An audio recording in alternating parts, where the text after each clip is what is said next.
Hi hello నమస్తే welcome back to సోమగఢ FM కి స్వాగతం సుస్వాగతం. వినండి ఉల్లాసంగా ఉత్సాహం. Good morning Hyderabad. వీడేంట్రా బాబు పొద్దుగా అలా చలికాలంలో మా చెవుల శంఖ ఊదినట్టు ఎక్కడికో లేపేస్తున్నారని అనుకుంటారు కదా. హా మీరు అలాగే అనుకోండి, నేను ఇలాగే విచ్చేస్తూ ఉంటాను. ఎలా ఇచ్చే కదా. ఎనివే అయితే మీకోసం ఒక అప్డేట్ ఏంటంటే చూడండి, ఇప్పుడు ఎలక్షన్ల సీజన్ వచ్చేసింది అనమాట. ఓట్ల పండగ, ప్రజలకు డబ్బుల పండగ, డబ్బులు పంచుడే అవుతుంది అనమాట. చాలా అంటే చాలా ఏరియాల అంటే జనరల్ గా క్యాజువల్ గా నడుస్తూనే ఉందన్నమాట. సర్పంచ్ ఎలక్షన్స్, జెడ్పీటీసీ, ఎంపీటీసీ ఇవన్నీ వస్తున్నాయి కదా. అయితే ఓట్లు గుద్దించుకోవడానికి హైదరాబాద్ లో ఉన్న వేరు డిస్ట్రిక్ట్లు ఉన్న ఎక్కడున్నా కూడా ఛార్జీలకు డబ్బులు వేసి మరీ పిలిపించుకొని ఓటు గుద్దించుకుంటారు అనమాట కదా. ప్రతి పౌరుడికి కూడా ఓటు హక్కు అనేది చాలా చాలా ముఖ్యం అనమాట. ఎందుకంటే ఓటు హక్కు మీదే మన పరిపాలన అనేది ఆధారపడుతూ ఉంటుంది. దయచేసి 18 సంవత్సరాలు నిండిన ప్రతి ఒక్కరు కూడా ఓటు హక్కును వినియోగించుకోండి. ఓటు హక్కు మన బాధ్యత. ఫ్లో బాగుంది కదా.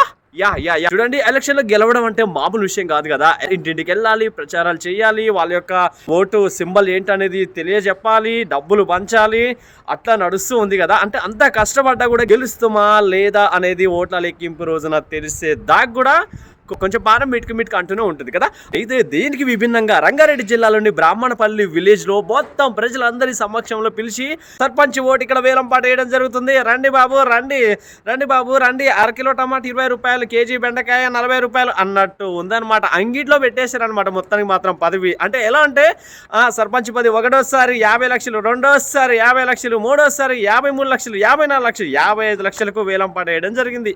ప్రజలందరి సమక్షంలో వేలం పాట వేయడం జరిగింది. మొత్తాన్ని మాత్రం 55 లక్షలకు వేలం పాటలో సర్పంచ్ పదవిని ఒక వ్యక్తి దక్కించుకున్నట్టుగా తెలుస్తుంది. ఇదెక్కడి ఎన్నికరా బాబు, ఇదెక్కడి సెలక్షన్ రా బాబు అని చెప్పేసి తలలు పట్టుకుంటూ ఉన్నారనమాట. యాక్చువల్ గా అయితే ఇలా వేలం పాట వేయడం అనేది చట్టానికి విరుద్ధమే కదా. వాళ్ళకి వ్యతిరేకంగా ఎవరైనా నామినేషన్ వేసినా కూడా, నిలబడి ప్రచారం చేసినా కూడా ఖచ్చితంగా ₹1,00,00,000 నష్టపరిహారం అనమాట, జరిమానా అనమాట. ఓ మై గాడ్, ఇదెక్కడి పెంటరా బాబు అని చెప్పేసి అందరూ సోషల్ మీడియాలో మస్తు రాసేసుకుంటున్నారు అనమాట.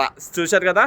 సో దయచేసి ఇలా వెళ్ళకండి. ఎందుకంటే ఎవరికి నచ్చిన వ్యక్తికి వాళ్ళు ఓటు వేసుకుంటారు. ప్రజల యొక్క పరిపాలన మనం ఎంచుకునేటువంటి ఒక లీడర్ మీదనే ఆధారపడి ఉంటుంది. ఏంటో ఏమో ఎటుపోతుందో ఏమో, సమాజం ఎటుపోతుంది, గాడి తప్పిపోతున్నట్టుగా తెలుస్తుంది. ఎనివే అర్థమైతే ఆలోచించండి, వీలైతే ఫాలో అవుతున్నాను అనుకున్నాను. Thank you so much listeners అందరికీ. ఇలాంటి అప్డేట్స్ మీకోసం ఈ సోమగఢ FM తో మరొక అప్డేట్స్ మీ ముందుకు రాబోతున్నాం. అందరూ సెలవు, నమస్తే, టాటా, బాయ్.